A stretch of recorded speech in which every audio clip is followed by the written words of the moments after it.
Welcome, dear listener. Tonight, we continue our long journey into the desert, a place of endless horizons, burning sands, and quiet nights beneath the stars. This is not a tale of excitement or drama, but of stillness, of endurance, and of the slow passage of time in a world where every step feels eternal. It is a story told gently, in long breaths and soft words, meant to ease you into calm, and perhaps even into sleep.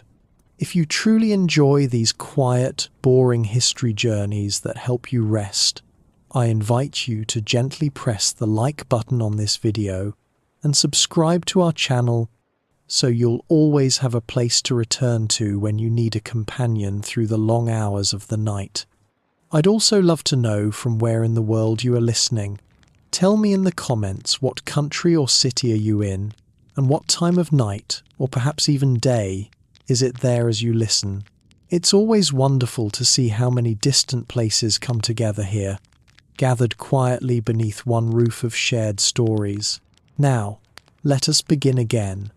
Take a slow breath, allow your eyes to soften, and join me as we step once more into the desert. You stand at the edge of the desert. It is early, though not early enough to escape the warmth that already clings to the air. The sun has not yet risen high, but it has begun its climb, sending pale light across the flat horizon. The light is gentle at first, almost comforting, but it promises what is to come. In the desert, the morning is a soft warning, and the afternoon is a test that few wish to endure. Your journey begins not with a grand march, nor with a dramatic moment, but with something deceptively small, a single step, the first foot placed into the sand, and then another. That first step is unlike any other you have taken before. The ground is not solid here, not firm like the packed earth of a road, nor forgiving like grass or soil. Instead, the sand shifts beneath you, slipping away as if it refuses to carry your weight. The moment you press down, the grains scatter. Your heel sinks slightly, your toes slide, and you must adjust your balance.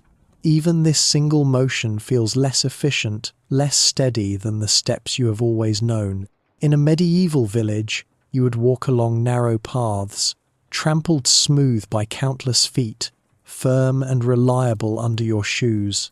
On a farm, the soil would be packed by ploughs and carts, predictable in its firmness. Even in a damp meadow, the ground might cling, but it would not betray your step entirely. Here, in the desert, each movement begins with resistance, and then collapse. Every footfall is a negotiation with the shifting land. You take another step, and then another. It is a slow rhythm, but it is the only rhythm possible here. The first thing you notice is the sound, or rather, the lack of it. On a dirt road, a step makes a thud, sometimes softened by dust. On a wooden floor, it is a hollow tap. In the desert, the step is muted, muffled by sand.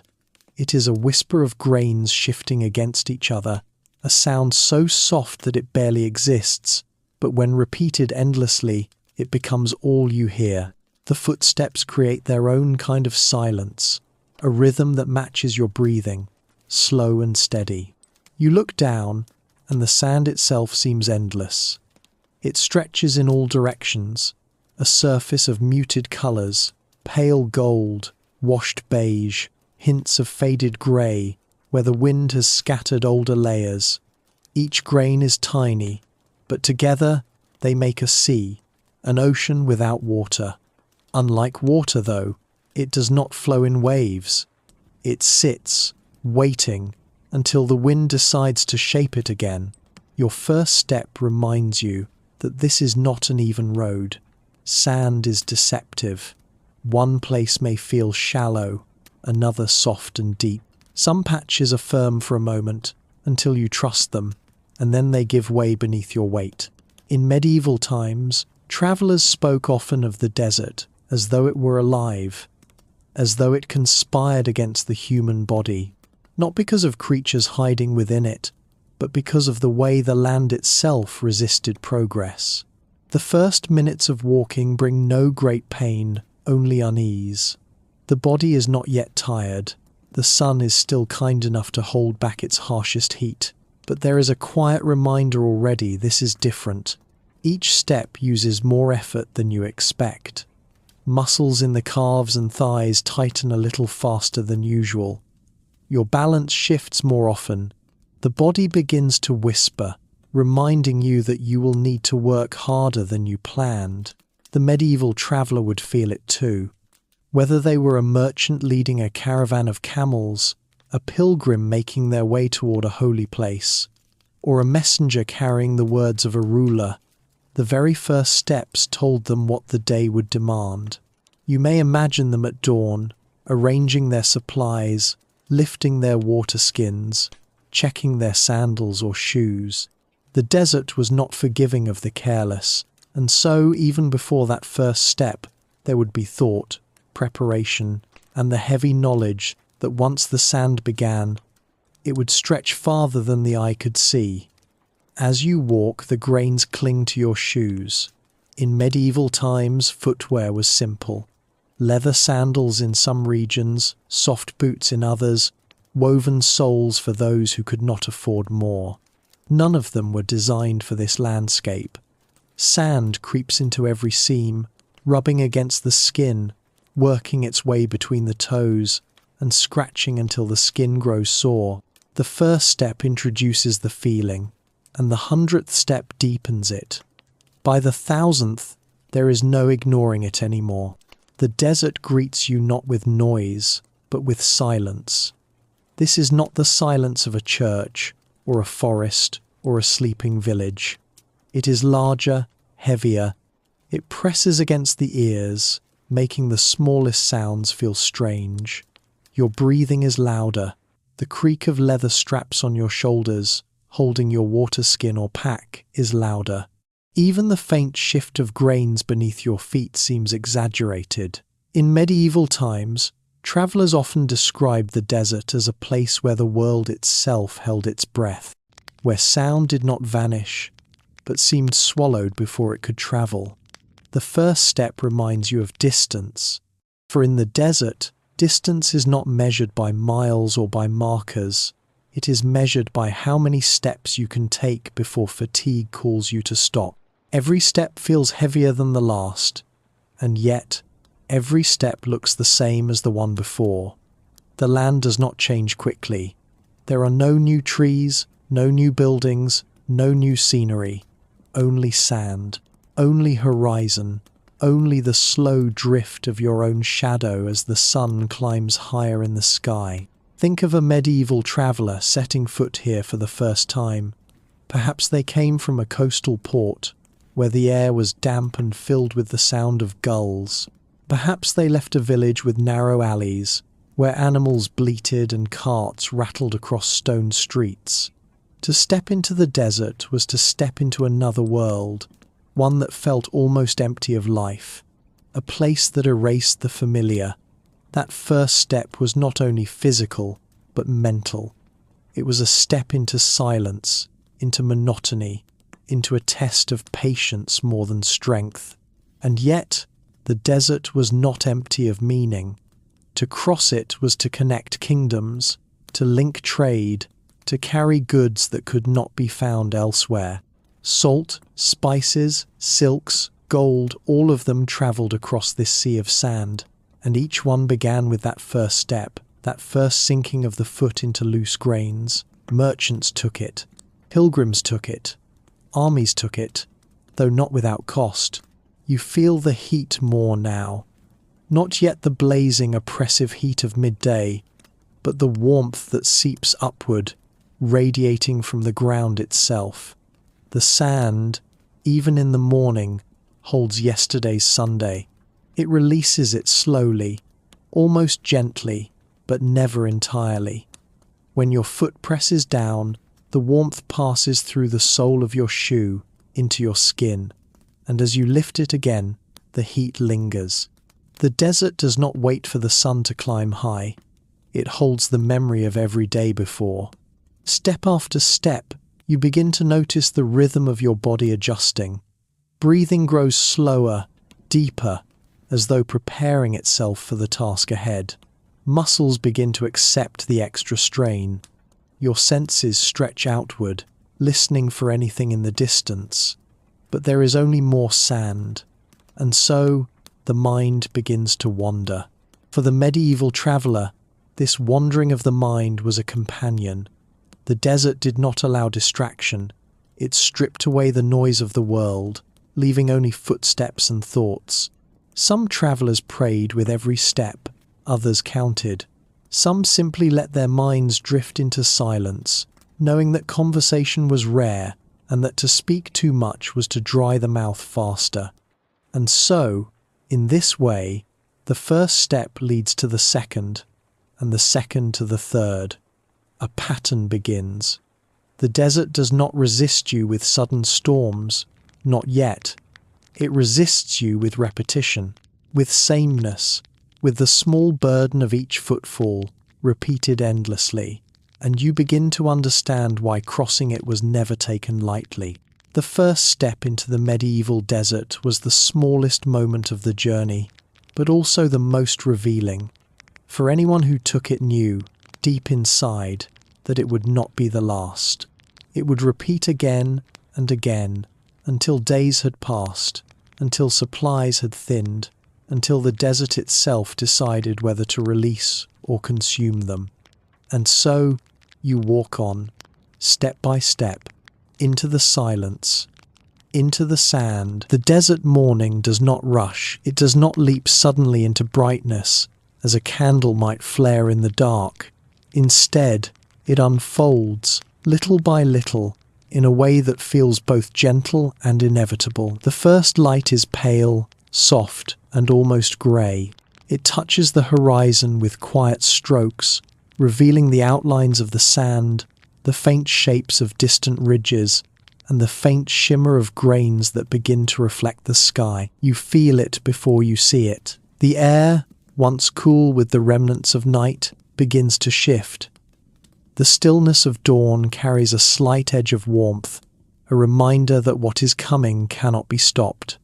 Even before the sun is fully visible, the desert is already awake to it. The sands, the stones, and the air itself seem to know that the day is beginning, and with it comes the weight that every traveller must carry. Step by step, the light grows stronger. At first it lengthens your shadow behind you, stretching it across the sand like a thin, wavering line.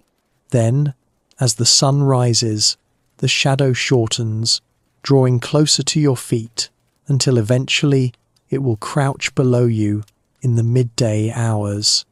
This shifting of shadows was the only clock that most medieval travellers could rely upon here. No bells marked the hours, no town squares rang with sound. The sun was the timekeeper, and its slow rise and fall dictated the rhythm of every day. At this stage, the heat is not yet overwhelming. It is not yet the heavy burden of noon, nor the burning that makes every breath feel dry. Instead, it is a quiet weight that presses in gradually. The warmth wraps around your body, not unkindly, but insistently. It asks for your attention. With every passing moment, you notice that your clothes cling a little closer, that the air feels slightly thicker, that your steps grow just a fraction more laboured. In a medieval journey across the desert, the morning was a time of balance. The body was not yet exhausted, and the worst heat had not yet arrived. Travellers often chose to begin their marches long before dawn, setting out in the dark, so that these early hours could be used well. Camels were led forward, their long strides quiet against the sand. Men and women carried their packs, already aware of the burden to come. For them, the morning sun was both a blessing and a warning. It gave light for the path, but it also signalled that the comfort of the night was gone. As the light spreads, the desert changes in colour. The sands, once a muted grey beneath starlight, begin to glow. They shift into pale gold, then deeper ochre, then shades of white and amber, where the grains reflect directly into your eyes. The colours seem endless, though they belong only to the same material, sand, stretched into infinity. Stones and ridges cast longer shadows now, their outlines sharp against the glowing ground. The air itself seems brighter, filled not only with light but with heat carried invisibly. With each step, the warmth grows. It is not immediate, not harsh, but steady and persistent. You notice it on your skin first as a gentle touch, then as a slow pressing weight. Your face warms, your hands warm, and even beneath your clothing, you feel the air shifting. For a moment, it can almost be mistaken for comfort, like the pleasant warmth of sitting near a hearth on a cool day. But unlike a hearth, the warmth of the desert morning cannot be escaped, and it does not end when you wish it to. It follows you with every movement, every breath, every glance upward at the empty sky. Travellers in the medieval desert often describe the morning in layers. The first layer was light, spreading across the sands, showing them the way forward. The second layer was warmth, settling on the skin, making itself known. The third layer was fatigue, creeping in early. Even though the day had hardly begun, a traveller could feel all three within the first hours, long before the day reached its most difficult stage. As the sun climbs, the difference between shadow and light becomes sharp. Where there is shade behind a stone, under the body of a camel, or within the folds of a cloth, there is relief. But where the sun touches, there is weight. It does not sting yet, but it lingers. The medieval traveller would know to guard their skin, to wrap their head, to cover their face with cloth. Even then, the warmth would reach through, as though the sun were determined to leave no surface untouched. The desert air begins to shift as well.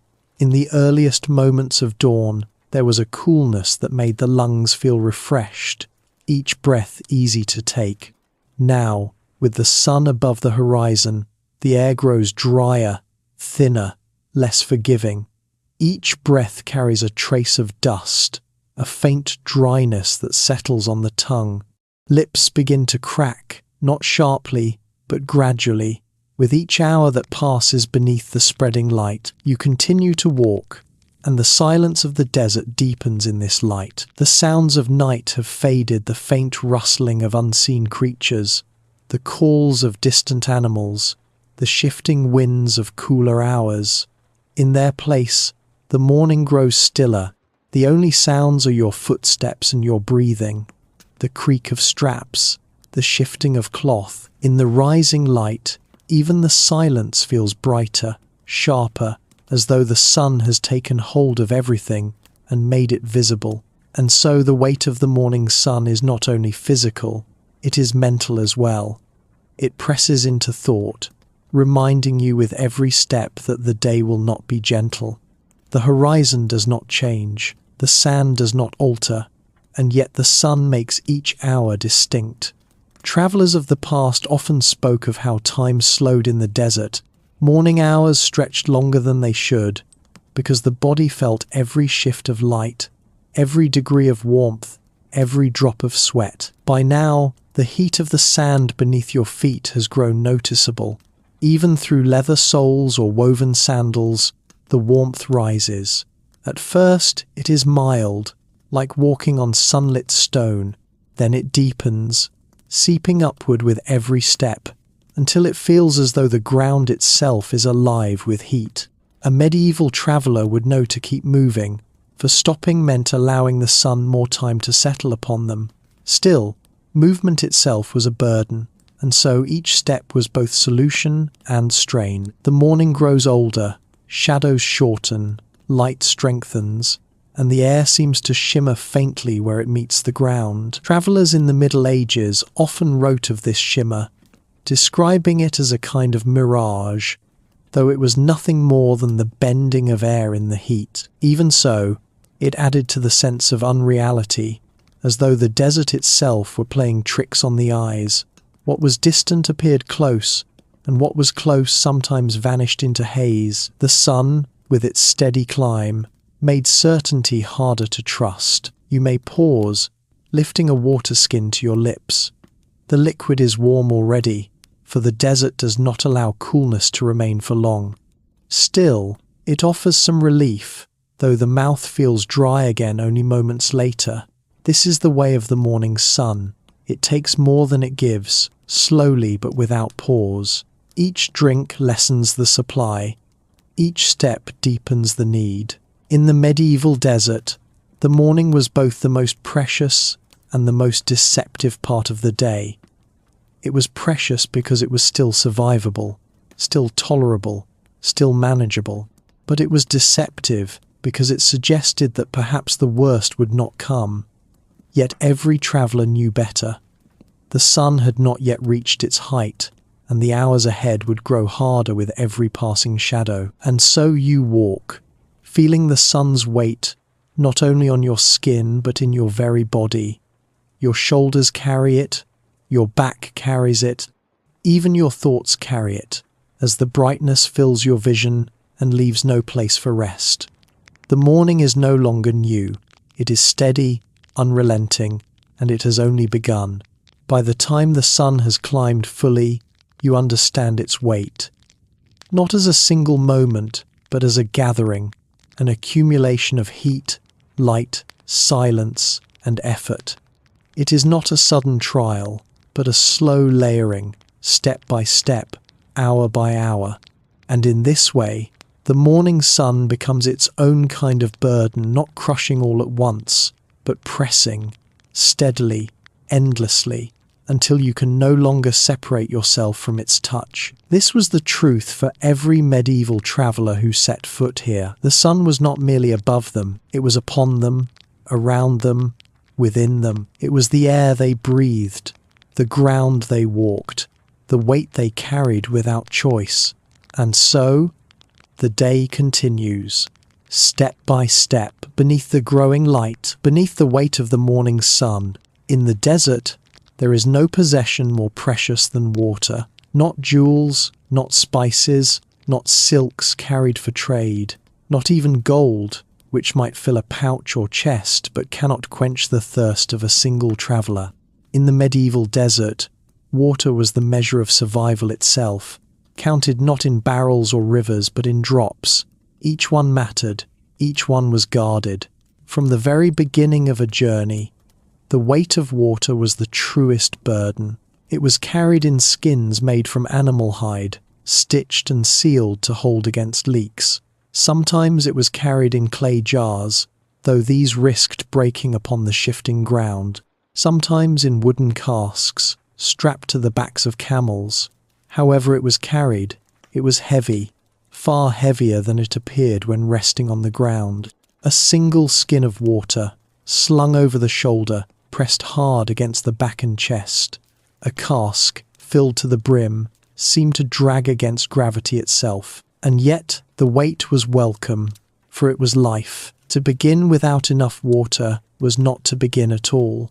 Medieval travellers knew this well. They counted the skins, measured the jars, shared out the burdens carefully, because the desert was not kind to the careless.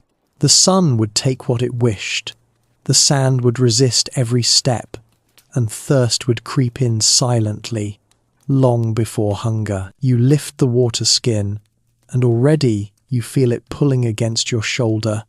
The leather creaks slightly as it shifts with each step. The weight is awkward, not evenly balanced, always leaning one way or the other. It presses against your side, sometimes knocking gently against your hip. It warms quickly in the sun, so that by midday it no longer feels like water at all, but like carrying a skin filled with liquid heat. Still, you carry it, because to set it down is unthinkable. Each drop inside is guarded by effort. Every time you take a sip, you know it has cost you something. The labour of filling it before the journey, the weight of hauling it step by step, the restraint of not drinking too quickly. In the desert, water is never casual. It is a decision. A medieval pilgrim, weary from miles of sand, would lift the skin to their lips slowly, carefully, letting only the smallest trickle touch the tongue. A single mouthful might be swished for relief before being swallowed, so that it lasted longer. The desert teaches you, very early, to count not in days but in water. You do not ask, "How far is the next village?" You ask, "How many skins remain?" You do not say, "When will the sun set?" You say, "Will this last until night?" For the desert is measured drop by drop, step by step. The weight of the skin begins to dig into your shoulder. You adjust the strap, shifting it from one side to the other. Relief comes, but only briefly. Soon the other side aches as well. The balance of the body is never even here. You carry water in one skin, supplies in another, and your body sways slightly with every step, working to correct itself against the shifting sand. In medieval accounts, travellers often wrote of bruises on their shoulders, rubbed raw by leather straps, sore long before the journey's end. The heat makes the weight heavier still. As the sun rises, the skin grows warm. The liquid inside sloshes with each step, moving like a living thing. It tugs against your arm, makes you lean one way, then another. It never quite rests, always reminding you of its presence. In the desert, you carry not only water, but the awareness of water. It fills your thoughts, your senses, until every step is measured against how much you have left. Imagine a caravan of travellers, each leading camels loaded with skins and casks. The animals move slowly, their padded feet steady against the sand. Their loads sway gently, the water inside shifting back and forth. From a distance, the caravan might seem peaceful, but each person knows the truth. The weight is precious, the loss unthinkable. A spilled cask, a torn skin, a broken jar. These are not minor accidents. They are disasters. They mean thirst. They mean suffering. They mean turning back, or worse, pressing forward with less than what is needed. For this reason, travellers learned caution. They walked carefully, not wasting effort, not moving too quickly, not risking unnecessary strain. They guarded the water not only with hands, but with patience. Every decision became measured: how far to walk before resting, how much to drink, how much to pour for animals. Even the smallest mistake might shorten the journey. Even a drop wasted might matter in the end. As you continue walking, the skin grows lighter, though not because the weight has vanished. It is lighter only when you drink from it, sip by sip. But this too is deceptive. The lighter it becomes, the less remains inside. Every sip is a comfort to the body, but a warning to the mind. The water dwindles. The supply thins. Relief is always paired with anxiety. This paradox shapes every thought in the desert. You drink because you must, but you drink knowing that each swallow shortens the future. Medieval travellers knew this balance well. Some would ration themselves too strictly, sipping so rarely that they grew weak long before the water was gone. Others would drink too freely in the morning, only to regret it by nightfall. The desert demanded discipline, and only those who respected it endured. The body itself begins to remind you. Lips dry quickly, cracking at the edges. The tongue feels heavy, pressing against the roof of the mouth. Thirst is not sudden here. It grows steadily, quietly, until every thought is drawn back to it. Even the sound of water inside the skin can tempt you. The faint slosh with every step is a constant whisper, reminding you of what you carry, reminding you of what you need. And yet, there is no other choice but to continue, step by step, drop by drop. By midday, the water is no longer cool. It tastes of leather, warmed by the sun, almost bitter on the tongue. Still, it is welcome, because warmth is better than nothing. A medieval pilgrim would have known this taste well. water that seemed almost like broth, heavy with the flavor of the skin itself, but treasured nonetheless. To them, it was not unpleasant. It was simply the taste of survival. Even in the rare shade of a rock or tent, the water does not cool. It remains warm, sometimes hot, a reminder that the desert does not release its grip easily. And so you drink slowly, letting the liquid coat the throat, letting each swallow linger as long as possible. You tell yourself to wait before drinking again, though your lips already ask for more. This is how the desert teaches patience, not through lessons spoken, but through thirst felt. The weight of carrying water is not only physical, it is mental, emotional, spiritual. To hold in your hands the only thing separating life from suffering is to know fragility in its purest form. A medieval traveller understood this better than anyone. They prayed over their water, they guarded it as treasure, they shared it carefully, knowing that generosity could mean loss, but also knowing that without community, no caravan could survive. At night, when the sun finally set and the desert cooled, water became even more sacred.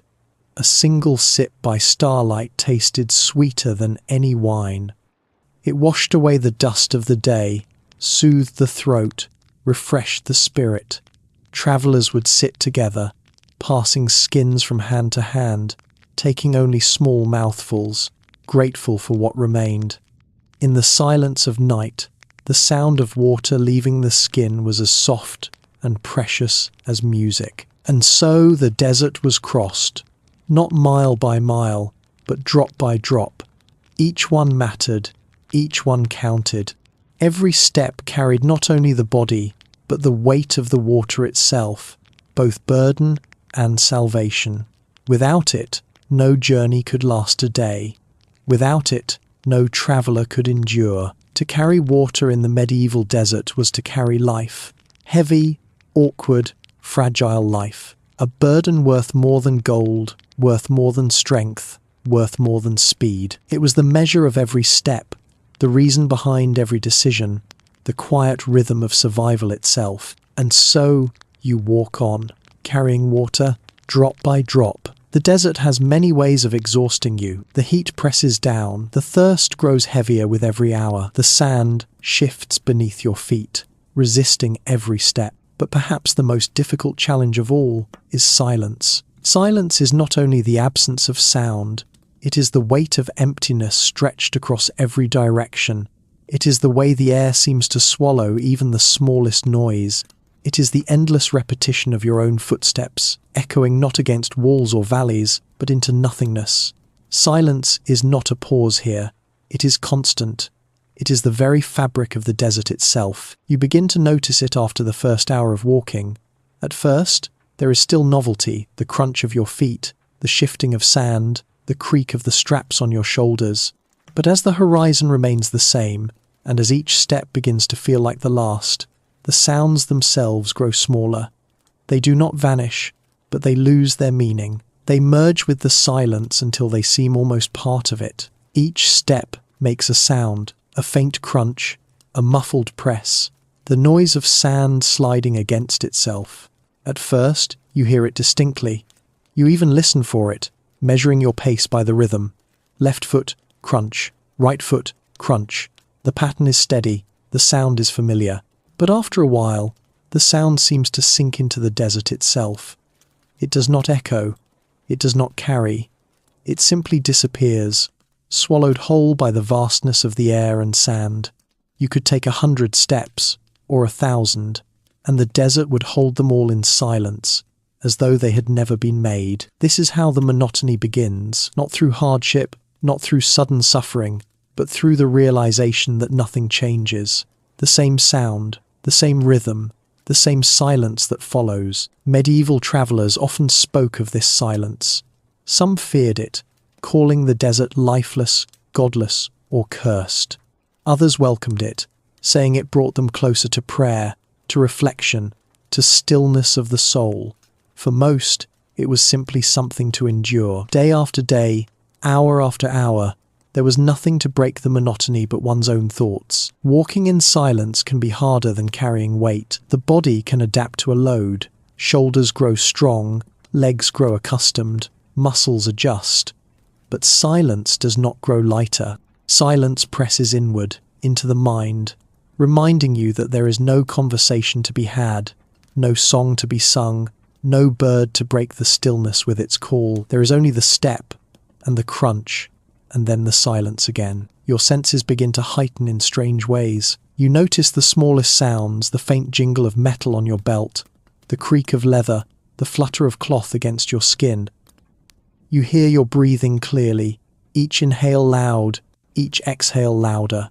You hear the swallow of water when you take a sip, and the sound seems almost startling in the stillness. And yet, these sounds fade too, swallowed quickly. They remind you how empty the desert is, how little there is to distract you. Even the animals, when present, move quietly. Camels walk with padded feet, their steps muffled like yours. Their sounds are low and infrequent, groans or sighs that vanish as soon as they are made. The caravan, whether one traveller or many, moves as though in a dream, footsteps without echo, movement without sound. The monotony of walking in silence is not only in sound, but in sight. With each step, the horizon does not shift. The dunes may rise and fall, but they repeat themselves endlessly. A ridge appears in the distance, but hours later, it looks no closer. The desert plays its quiet trick, offering no change, no marker of progress. You could be standing still, and the view would remain the same. Only the footsteps remind you that you are moving at all. In this monotony, thoughts begin to wander. Some travelers prayed with every step, using the rhythm as beads of a rosary, turning silence into devotion. Others recited verses, poems, or songs in their minds, never aloud, for speech wasted breath. Many thought of home, of meals shared in cool rooms, of water flowing freely in fountains or wells. The silence made the mind drift backward or forward, anywhere but here. Yet always, the silence returned. Even when the mind wandered, the body remained in the desert. The crunch of footsteps, the dry air, the endless horizon, all of it pulled the mind back into monotony. The crunch itself deserves attention. It is not the sharp crunch of snow underfoot, crisp and distinct. It is not the hollow crunch of gravel, which scatters with sound. It is softer, duller, more subtle.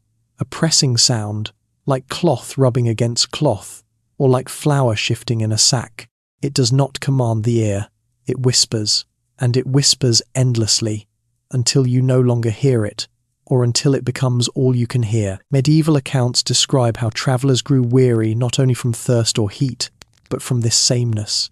Some even claimed that silence was what made the desert most dangerous. Not storms, not beasts, not even hunger, but the monotony that wore down the will to continue. To walk endlessly, step after step, hearing nothing but the soft crunch, was to test patience more than strength. When silence becomes too deep, the mind invents sound. Travellers sometimes thought they heard voices, companions calling from behind, music drifting on the wind, bells in the distance. But when they turned, there was nothing. Only sand, only horizon, only silence. The desert was vast enough to echo nothing back, and so the ear began to fill the void itself. And yet, silence was also a kind of companion. It demanded nothing. It argued with no one. It did not threaten, nor did it comfort. It simply existed. Step after step, hour after hour, the silence walked with you, pressing into your thoughts until you no longer resisted it. Eventually, you accepted it. The desert was silence. You were silence. The crunch of footsteps was silence too, folded into the same endless quiet. Imagine a medieval caravan, dozens of people, hundreds of camels, stretched across the sands. From a distance, one might expect noise, bustle, conversation, but up close, even this, many people move quietly. The desert swallows their sound as easily as it swallows one traveller's. The silence holds them all, binding them into its monotony. Even together, they are alone. As the hours stretch on, silence and monotony become as real as heat and thirst. They are not threats you can fight. They are simply there, unyielding, unchanging. The crunch of footsteps marks time, but time itself feels strange, stretched thin. Minutes feel long, hours feel endless. 1,000 steps may pass, but nothing has changed. And so, walking in silence is not simply an act of the body. It is a trial of the mind. It is the slow acceptance that there will be no distraction, no sudden change, no sound to break the stillness. It is patience made into a journey. It is monotony stretched across the horizon, as far as the eye can see. The medieval traveller knew this well. They did not speak of silence as something that came and went. They spoke of it as something that stayed, something that defined the desert itself. In their words, the desert was not empty, it was full of silence, and that silence was endless. You walk on, step by step, crunch by crunch, silence upon silence, until you can no longer tell where the footsteps end and the silence begins. The desert has many ways of stripping comfort away, but perhaps the most subtle and the most relentless is the dryness of its air. It is not the kind of dryness that comes with a mild summer day or a room heated in winter. It is sharper, finer, and far more consuming. It steals moisture in silence, without struggle, until the body begins to feel as though it is crumbling from within. From the very first breaths, the change is noticeable. You inhale, and the air feels lighter than it should. Not light in the sense of freshness, not light like mountain air, but light in the sense of absence. It carries nothing with it, no coolness, no dampness, no weight. It is thin and empty, so dry that it feels almost harsh on the tongue and the throat. The breath enters, but it does not soothe. It scratches. It carries heat, but no relief. It fills the lungs, but not with comfort. For the medieval traveller, unused to this intensity, the shock would come quickly. At home, in greener lands, air always held some measure of moisture from rivers, from forests, from rains. Even in drier seasons, there was a softness, a gentleness that the body could take for granted. In the desert, that gentleness is gone. Each inhalation seems to strip something away. The lips dry first.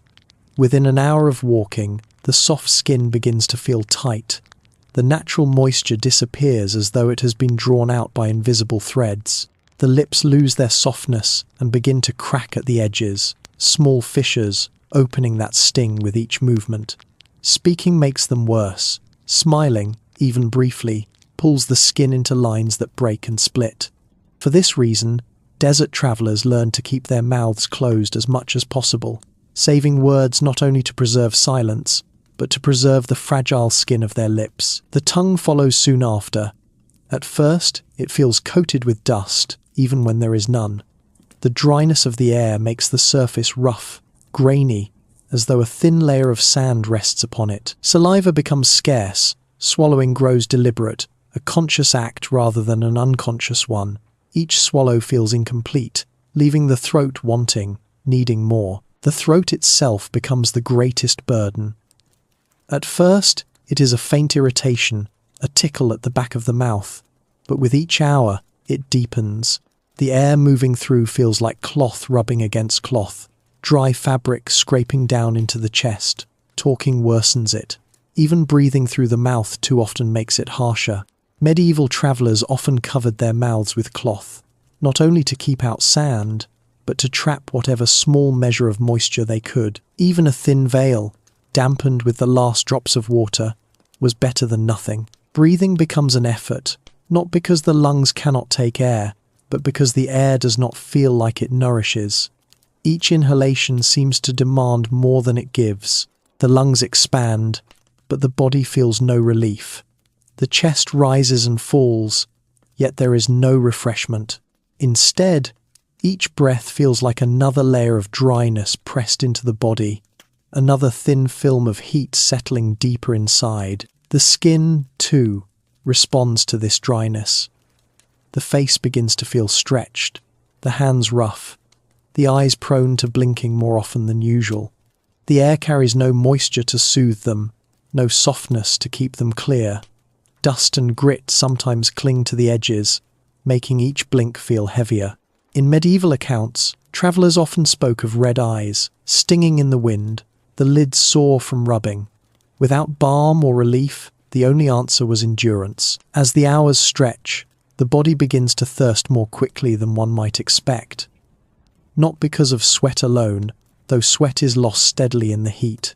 It is because the very act of breathing draws moisture out. Each exhalation carries away water that will not return. Slowly, the body is drained. The desert asks for nothing, but it takes moisture with every breath. Medieval caravans knew this well. Water was rationed not only for drinking, but for breathing. To waste water was not to pour it on the ground, but to use it unwisely in one's own body, to talk too long, to sing, to argue, to move too quickly. Even the act of sighing could be considered wasteful, for each deep breath meant more moisture lost. Silence, slow steps, and controlled breathing became survival itself. The dryness of air also changes time. Minutes stretch longer when each swallow reminds you of thirst, when each breath scratches the throat, when each word cracks the lips. An hour of walking feels heavier than 2 in any other place, because every second is filled with this quiet wearing down of the body. There is no moment of relief, no sudden breeze carrying dampness. The air remains the same, dry, thin, unyielding, no matter how far you walk. At night one might hope for relief, but the desert gives little. The air cools, yes, but it does not grow moist. The dryness remains, sharper now in the chill. Breathing feels different, but not easier. Lips remain cracked, throats remain dry.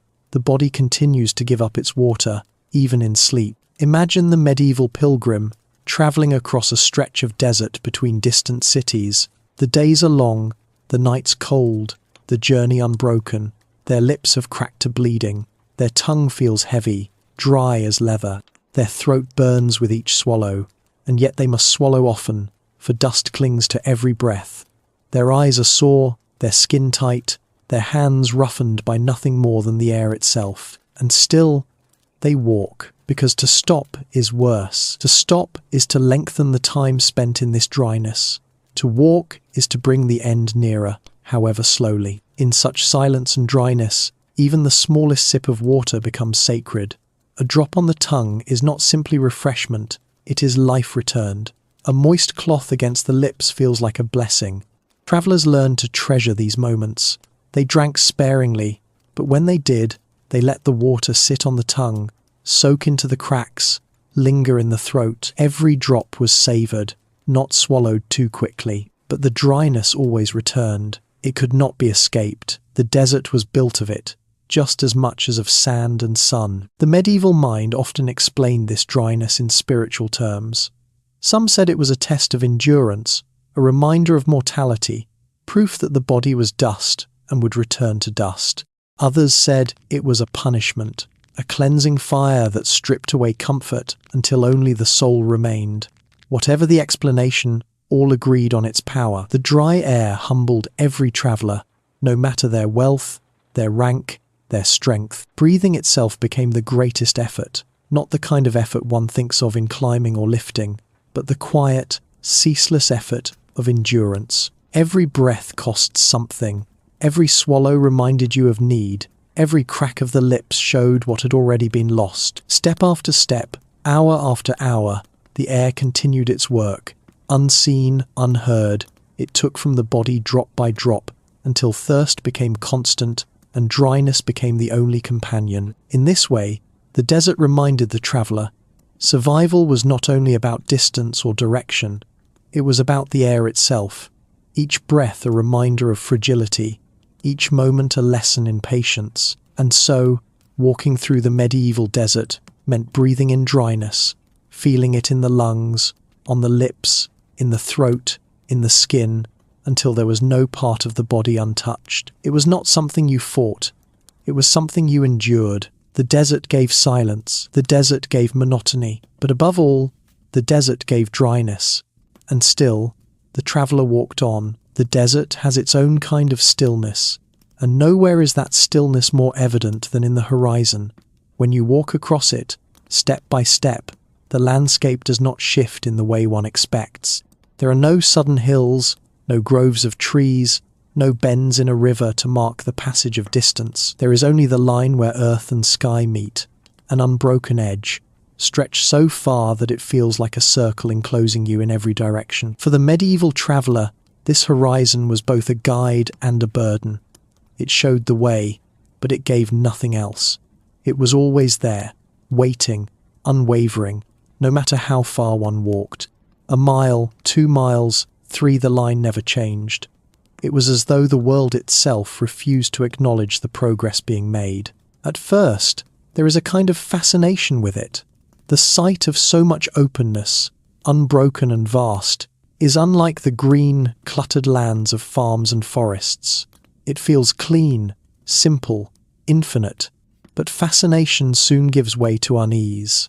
There is no point on which to rest the eyes, no marker to measure against. The distance feels the same whether you move forward or stand still. Time in such a place begins to lose its edges. Without change, it stretches. Minutes dissolve into each other, hours blur. The sun moves, but so slowly that its shifting does not register at first. The world seems caught in a single moment, extended endlessly. Imagine the medieval pilgrim, walking with their bundle of belongings. At dawn, the horizon is pale, the earth cool. By mid-morning, the same horizon glimmers with heat, shimmering as though water lies just beyond reach. Yet it does not move. At midday, the horizon still stands, sharp and cruel, showing no sign of approach. The pilgrim may walk for 10 hours, and still the horizon will remain exactly as it was at the first step. This is the strange deception of the desert. You are always moving, but you feel as though you are not. Your body grows tired, your feet ache, your lips crack, but your eyes see no reward. In a forest, distance reveals itself: a tree passed, a hill crested, a valley entered. Here, the sand repeats itself without end, so that one step feels the same as the last, and the last feels the same as the 1,000 before it. For the medieval mind, trained to see progress in the ploughing of fields, the building of walls, or the steady arrival of towns along a road, this was unsettling. There was no sense of arrival, only continuation.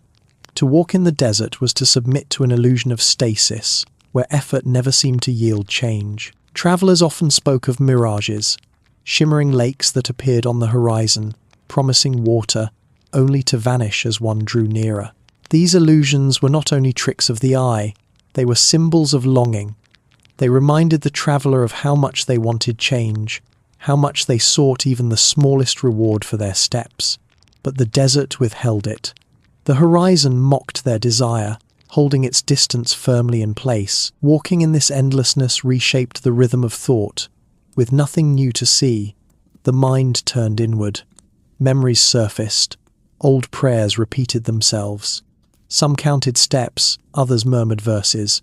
Some imagined the taste of bread, the coolness of rivers, the feel of grass beneath bare feet. The desert's stillness offered no distraction, so the mind wandered, sometimes in comfort, sometimes in despair. Even the body began to lose sense of progress. Muscles worked, yet the lack of visual change made effort feel invisible.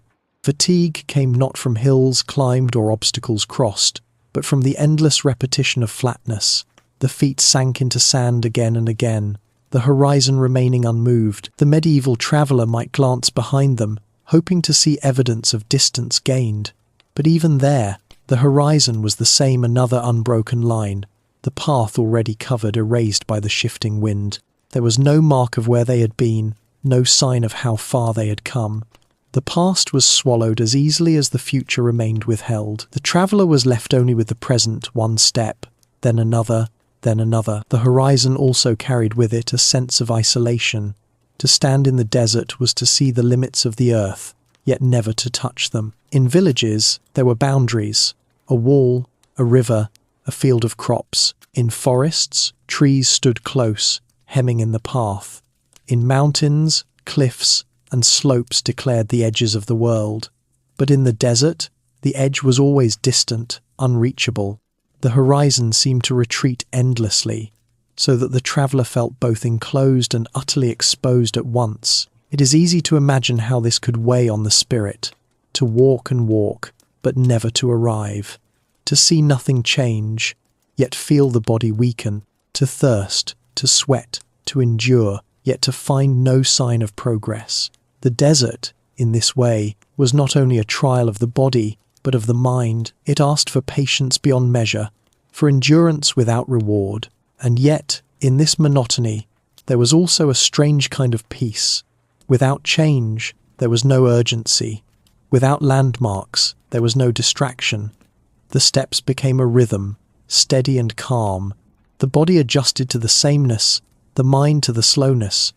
The horizon remained unbroken, and so did the quiet. For medieval caravans, this stillness could be both comfort and danger.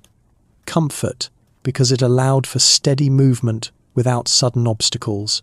Danger, because it lulled the senses, making it easy to lose track of time, of direction, of rationed water. The horizon was not cruel in an obvious way. It was cruel in its gentleness, in its refusal to acknowledge the traveller's effort. To last even a day in such a place required more than strength. It required surrender, to accept that the horizon would not come closer, to accept that the steps themselves were the only measure of progress, to accept that change would not be seen, only felt in the passing of sun and shadow. By late afternoon, when the sun began to lean westward, the horizon still appeared the same, but now it glowed faintly, a softer hue of gold along the edges. The sky darkened little by little, though the ground gave no sign of the day's length. At dusk, when the first stars appeared, the horizon faded into shadow, yet it remained. Even in the night, with the moon rising above it, the endless edge was there, invisible but certain. For the medieval pilgrim, this constancy could become a lesson. The horizon did not need to be reached. It did not need to change. What mattered was the step itself, the discipline of moving forward, even when nothing seemed to move with you. The desert was not a place of arrival, but of endurance. And so, the traveller walked beneath the endless sky, across the endless sand, toward the endless horizon. Their lips cracked, their throat dry, their body weary, but still they moved. Not for the promise of the horizon, which never came nearer, but because stopping was not an option. To walk was survival. To endure was the only way through. In this way, the horizon taught its lesson that time could stretch, that change could vanish, and that the true measure of distance was not what one saw, but what one bore. The horizon gave nothing, yet it took everything, and still, the traveller walked on. When walking through the medieval desert, one learns quickly that every step is marked not only by the shifting sand beneath the feet, but by the weight carried upon the shoulders. Unlike a walk in the meadows of Europe, where rivers and streams interrupt the path, where villages scatter the countryside with bread to buy and wells to drink from, the desert offered nothing. To set foot in it was to know that all which sustained you must be carried with you. Food, water, tools, and the simple gear of survival, all of it pressed its presence into the body of the traveller. The burden of supplies began even before the first step was taken. Caravans and pilgrims spent long hours considering what must be brought. Each item was weighed not only for its usefulness, but for the cost of its weight. Too little, and one risked thirst or hunger.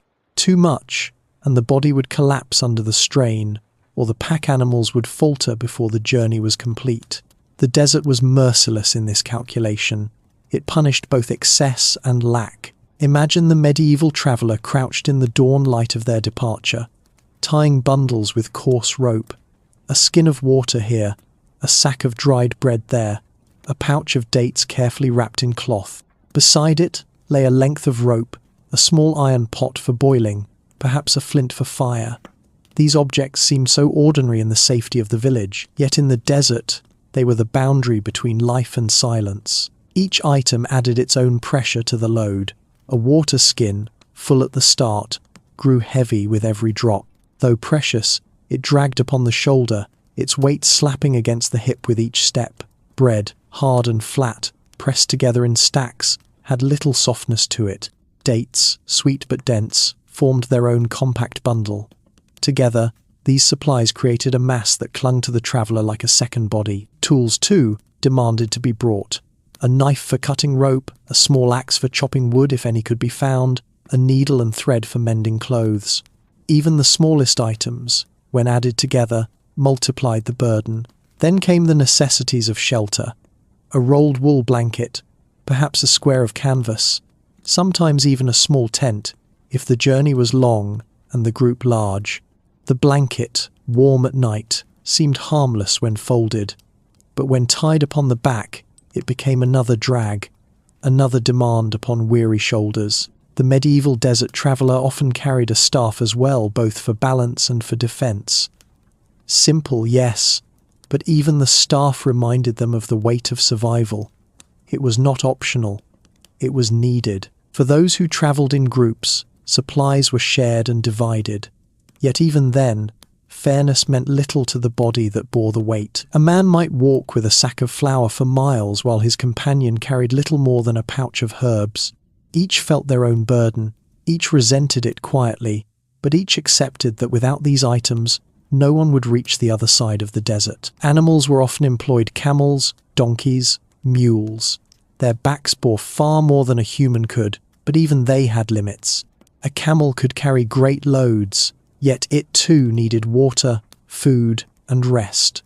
The more it carried, the more quickly it tired. The more it drank, the less water remained for the humans beside it. Supplies, in this way, demanded their own supplies: grain for the animals, water for their thirst.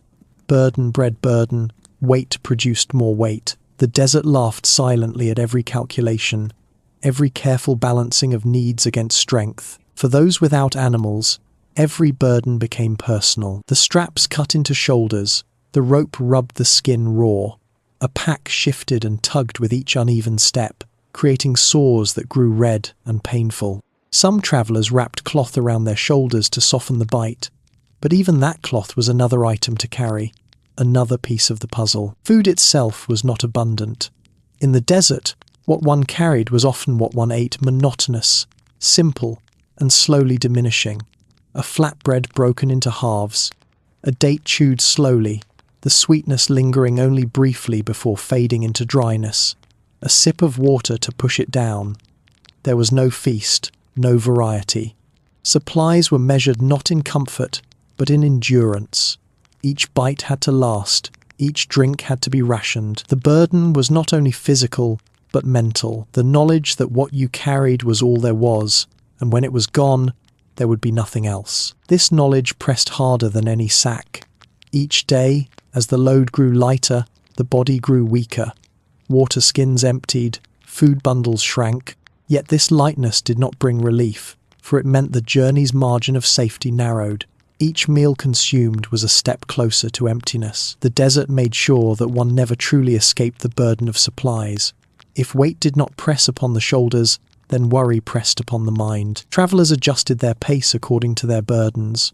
Those who carried too much fell behind. Those who carried little walked ahead, but often with anxiety gnawing at their stomachs. The rhythm of the caravan was dictated by the weakest, and often the weakest was the one who bore the heaviest load. Patience was required. Anger was frequent. Still, no one could abandon the supplies. A sack of bread left behind was hunger 2 days hence. A dropped water skin was disaster. Every traveller knew that the burden of supplies was, in truth, the burden of life itself. It was heavy because survival was heavy. Every step taken was in service to the weight tied upon one's back.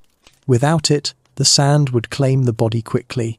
With it, at least the hope of crossing remained. Night did not free the traveller from the burden. Even when the load was set down, when the rope was untied and the sack rested upon the ground, the shoulders ached from memory. The skin burned where it had been rubbed, the muscles throbbed in protest, and still the mind counted what remained. How many loaves, how many dates, how much water. The supplies sat in silence, demanding care even when not being carried. They had to be guarded from theft, from spoilage, from animals. The medieval desert, in this way, made every person into a careful keeper of small things. Each crumb of bread, each drop of water, each scrap of cloth mattered. The traveller became both bearer and watchman, protector and prisoner of the burden they carried. The longer one walked, the more the weight seemed to grow. Though in truth it lessened with every meal, the body did not feel relief. It felt only exhaustion, only the cumulative strain of endless days. The mind began to play tricks, imagining how light it would feel to set the burden down forever, to walk without rope, without sack, without tools. Yet such imaginings were dangerous. To abandon even the smallest item was to abandon safety itself. So the medieval traveller pressed onward, always bent slightly forward under the load, their body curved to the shape of the burden, their stride shortened by its demand. Even their thoughts became shaped by it. They no longer dreamed of feasts or luxuries, but of simple relief.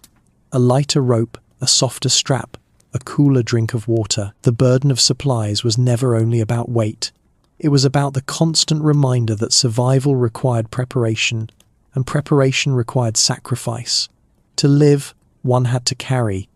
To cross the desert, one had to submit to the press of necessity. It was an unbreakable law, enforced not by kings or priests, but by the silence of the sand itself. And so the medieval traveller walked, sack upon shoulder, rope across chest, water skin slapping against their hip. Each step was measured not by distance, but by endurance.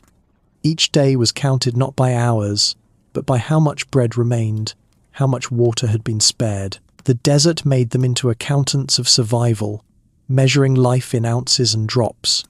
And though their body bent beneath the burden, still they walked, for there was no choice but to carry, no option but to endure. In this way, the burden of supplies became not only the test of the journey, but the symbol of it. To cross the medieval desert was to carry was to live. The desert, as it unfolds in its endless stillness, teaches one thing above all.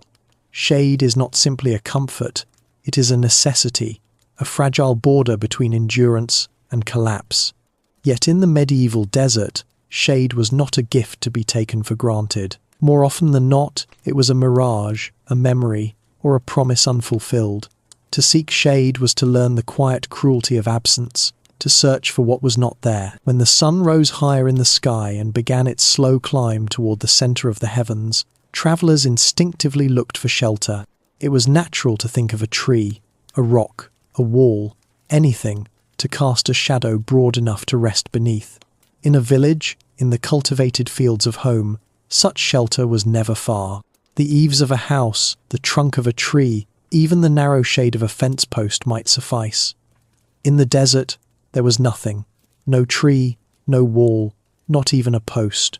Only sand stretching outward, glittering, and the hard blue sky above, unbroken by cloud or cover. The medieval traveller would pause, perhaps scanning the horizon with weary eyes. Surely, there must be something. And sometimes there was, a rocky outcropping, a pile of stones pushed up by the earth, or even the side of a dune that leaned at an angle, creating a thin line of darkness. Yet when one reached it, the shade was so small, so narrow, that it barely covered half the body. One could crouch there, curl against the ground, and press themselves into that sliver of relief. Still, the sun moved, and the shadow with it. What covered you in this moment would vanish in the next. The act of searching for shade became, in itself, part of the desert journey. It was not a search for comfort, but for survival. The midday sun could burn through clothing, through cloth wrapped around the head, through every layer of defense. To pause in the open was to allow the heat to sink deeper, to bake the body slowly. But to rest in the shade, even the smallest scrap, was to grant the body a brief reprieve.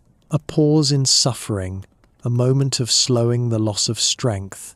Medieval writings often describe how travellers, crossing such lands, would arrange their rest not by the hour, but by the shadow.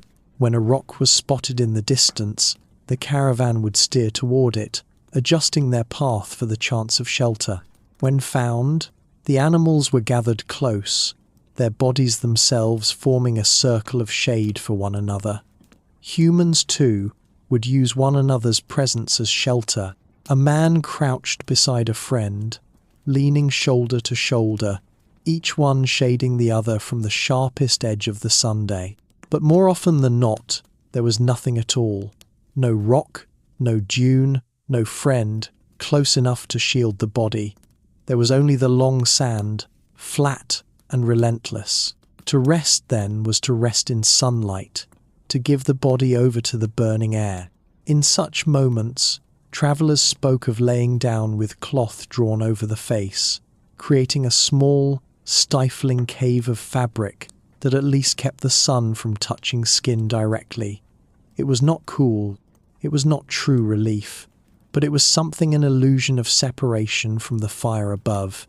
The body itself became desperate for shade. The eyes ached, blinking against the brightness. The skin turned red and then darker still, leathering under the relentless light. Lips cracked more deeply, hands trembled with the effort of carrying. Every movement reminded one of what was missing, the gift of darkness, however brief. For those accustomed to lands of trees and rivers, the desert seemed otherworldly in this absence. In Europe, a traveller could walk only a short while before coming across the shadow of a church steeple or a line of forest. Even the ruins of stone walls, fallen and broken, offered space to pause. In the desert, ruins themselves were rare. The sands buried them, erased them, or scattered them far from the beaten path. The emptiness stretched outward so widely that one realized shade itself was a rare luxury. And so, the medieval desert wanderer learned to live without. They learned to accept that there was no broad space to recline, no coolness to sink into. Instead, there was compromise. A sliver of shadow from a rock became a treasure. A patch of darker sand beneath the belly of a camel became a place of relief. Even the thin strip cast by a staff, when held upright, could be enough to rest the eyes, to give the illusion of separation. There are accounts of travellers timing their rest to the rising and setting of the Sunday. At dawn, when shadows were long, they walked quickly, using the cool air and the shade of dunes to their advantage. At midday, when shade was shortest, they stopped entirely if they could, crouching low, conserving water, conserving breath. Then, when the sun tilted downward again, they rose and resumed the path. In this way, the day was shaped not by hours, but by the presence or absence of shadow. Animals, too, longed for shade. Camels folded themselves to the ground, heads bent, waiting out the blaze. Their bodies became shelter for those who travelled with them. A man could crouch in the lee of a camel and find himself wrapped in a small patch of darkness. Yet even that was fleeting. The animal shifted, moved, breathed, and the shade shifted with it. Nothing in the desert was permanent. The lack of shade made the act of rest itself paradoxical. One longed to stop, to sit, to release the burden of supplies from one's shoulders. Yet to stop in the open was to expose oneself to the worst of the Sunday. To rest was to suffer in another form. And so one learned to rest not fully, but partially, to kneel instead of recline, to crouch instead of lie down, always calculating how much sun the body could endure before moving again. This was not a dramatic suffering, not a sudden collapse. Rather, it was a slow erosion, a steady wearing down of strength. Each moment in the sun without shade was a small subtraction from the body's store of endurance. The skin lost moisture, the mouth grew dry, the breath came faster, and always, in the mind, the thought repeated, shade would save me, shade would restore me. Yet there was none. The medieval traveller thus carried shade in memory more than in experience. They thought of the cool stone walls of a church, of the dappled shade beneath orchard trees, of the dark corners of a cottage. These memories were companions in the brightness, reminders of what once was possible. But the desert gave no such comfort. It offered only the lesson of scarcity, the discipline of longing, unmet. Still, One adapted. Cloth was pulled across the face, not only to protect from sand but to mimic shade. Wide hats or turbans were wound in layers, creating an artificial shadow. Sometimes travellers carried simple awnings, stretched canvas or wool that could be tied between staffs and raised for brief camps. But even these, though clever, were burdens to carry, and as the wind whipped through the desert, such shelters often tore or failed. True shade remained elusive. To rest in shade that isn't there is, in truth, to learn to rest within absence. The desert did not grant comfort, but it taught endurance. It showed how the human body, fragile though it seemed, could continue without what it desired most. The traveller discovered that one could indeed survive with no true shelter, only the smallest scraps of darkness, only the briefest illusions. And yet, even in this emptiness, there was a kind of beauty. To press oneself into the shadow of a rock, to feel the faint difference between hot and less hot, was to understand the value of small mercies. To crouch beside a camel and find, for a moment, relief from the blinding sun was to know gratitude in its purest form. Shade, absent as it was, became holy when it appeared. A thing beyond luxury, beyond desire, a thing to be cherished, remembered, and sought with patience. Thus, the medieval desert taught its travellers that rest was not measured by softness of bed or coolness of air. It was measured by the smallest difference, a line of darkness, a pause from direct fire, a brief escape from the all-seeing eye of the Sunday. To rest in shade that isn't there was to rest in patience, in acceptance, in endurance. And it was enough, if only barely, to carry one step farther into the horizon. Silence is never truly silent. In the desert, especially, one quickly learns that what at first seems like stillness is, in truth, a tapestry of sound, subtle, fragile, and easily overlooked. To walk across the medieval desert was not to move in a world without noise, but rather to step into a soundscape so delicate that it required careful listening to perceive. At the beginning of the journey, a traveller's own movements dominated the ear. The crunch of sandals against loose grains, the creak of leather straps tightening under the weight of supplies, the faint slosh of water skins shifting with each step. These were human sounds, familiar and grounding. But once the mind quieted, once the rhythm of walking became steady and unremarkable, the ear opened to the world around it, and what it heard was the living breath of the desert itself. The most constant sound was the wind. Never fully absent, it moved in degrees, from faint whispers to long, steady sighs that swept across the dunes. In its softest form, it felt less like movement and more like presence, a slight pressure against the ear, a suggestion of air slipping between spaces. At times it seemed as though the desert itself exhaled, slowly, endlessly. When stronger, the wind carried grains of sand across the surface, each particle striking against another with a faint, dry hiss. It was a sound so fine that it could almost be mistaken for silence, until one realized it was everywhere, brushing constantly against skin, cloth, and ground. The wind also shaped the dunes into instruments. As it pushed against ridges, it created low hums and whistles, tones that seemed to come from no particular place but rather from the air itself. Travellers sometimes spoke of the desert as singing, not a song of melody, but a long drawn-out note, deep and resonant, that accompanied them like an unseen companion. Some claimed that at night, when the air cooled, the dunes even produced faint vibrations, an unearthly humming, as shifting sands settled into new shapes. Beyond the wind, there was the sound of the sand itself. Each footstep produced a crunch or sigh, depending on the texture beneath.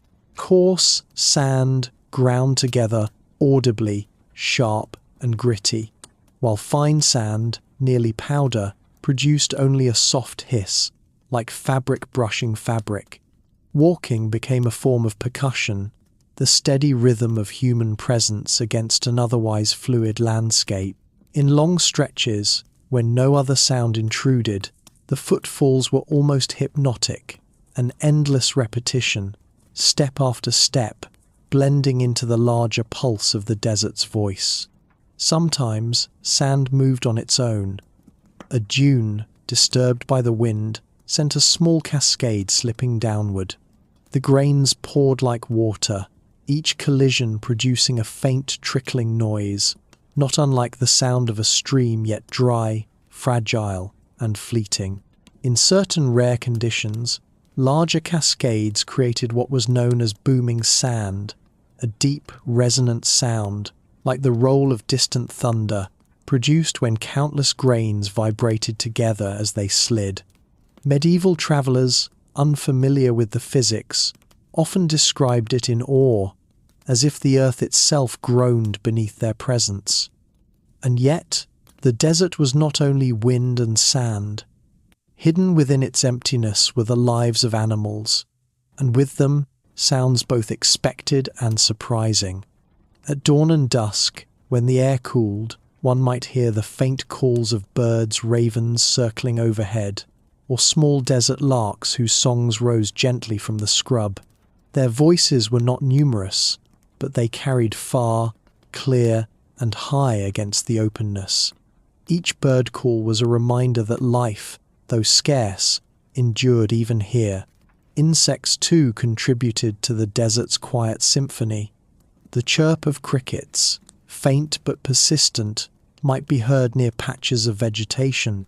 Beetles, small and unseen, rustled across the sand, their tiny legs producing almost inaudible scratching noises that could nonetheless be felt in the stillness. At night, when human footsteps ceased and wind calmed, these smallest of creatures often defined the soundscape, filling the silence with their subtle presence. Larger animals, when they appeared, were heard before they were seen. The shuffle of a lizard across loose sand, the faint scrabble of claws as it darted between rocks, the sudden flutter of wings as a bird rose startled into the air. More rarely, the cry of a fox or the low bark of a hyena drifted across the night. These sounds, though rare, reminded travellers of the unseen lives, sharing the desert, watchful, hidden, and always near. The camels of a caravan contributed their own voices. Their groans and low rumblings were constant companions, a background to every step. At rest, they chewed quietly, jaws grinding with steady rhythm. When displeased or tired, they produced guttural noises, deep and resonant, carrying far across the open air. For medieval travellers, these sounds were as much a part of the desert as the wind itself. To hear camels was to know one was not alone, that survival remained tethered to their endurance. Yet perhaps the most profound sound of the desert was not noise at all, but the vastness of quiet that surrounded every smaller sound. In forests or towns, noises overlapped. Birds, leaves, streams, voices, bells. In the desert, each sound stood alone. A footstep, a breath, the creak of leather all rang clear, unmasked by background. To hear a stone shift or a grain cascade was to hear it fully, with nothing hidden. The desert magnified simplicity, turning the smallest rustle into an event. This heightened sense of listening changed the way travellers moved. They became aware of their own bodies in new ways, the rasp of breath through dry throats, the beat of blood in ears, the faint crackle of lips as they parted. In absence of other distractions, these inward sounds grew louder, more insistent. One became an instrument of the desert soundscape, participating rather than observing. The silence, if it can be called that, was not soothing in the way of a quiet room or still countryside. It was vast, endless, stretching outward like the horizon itself. For some, it inspired awe, a reverence for the immensity of creation. For others, it pressed heavily upon the mind, amplifying loneliness. Every whisper of wind, every shifting grain, reminded them of the absence of human voice, of community, of music and laughter. The desert's sound was both presence and absence, fullness and emptiness. Medieval accounts sometimes describe travelers speaking less as days passed. Conversation dwindled, not out of anger or distance, but because the desert itself demanded quiet. Voices seemed out of place, intrusive against the soft breath of wind and sand. Words, when spoken, fell flat into the openness, absorbed by the immensity. Silence became not merely lack of speech, but a form of respect, an acknowledgement of the desert's greater voice. At night, the soundscape shifted. The wind cooled, sometimes calming entirely. Footsteps ceased as the caravan halted. In the stillness, other voices emerged. Owls called faintly from unseen perches. Hyenas laughed in the distance, their eerie sounds carrying over dunes. Occasionally, the roar of a lion was said to echo from the edge of desert scrublands, a sound both terrifying and strangely majestic, proof that even here, predators roamed. The stars above seemed to sharpen every noise below. With no canopy of trees, no walls to absorb sound, each noise travelled farther, crisper.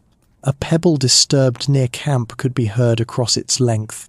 A camel's sigh seemed almost too loud.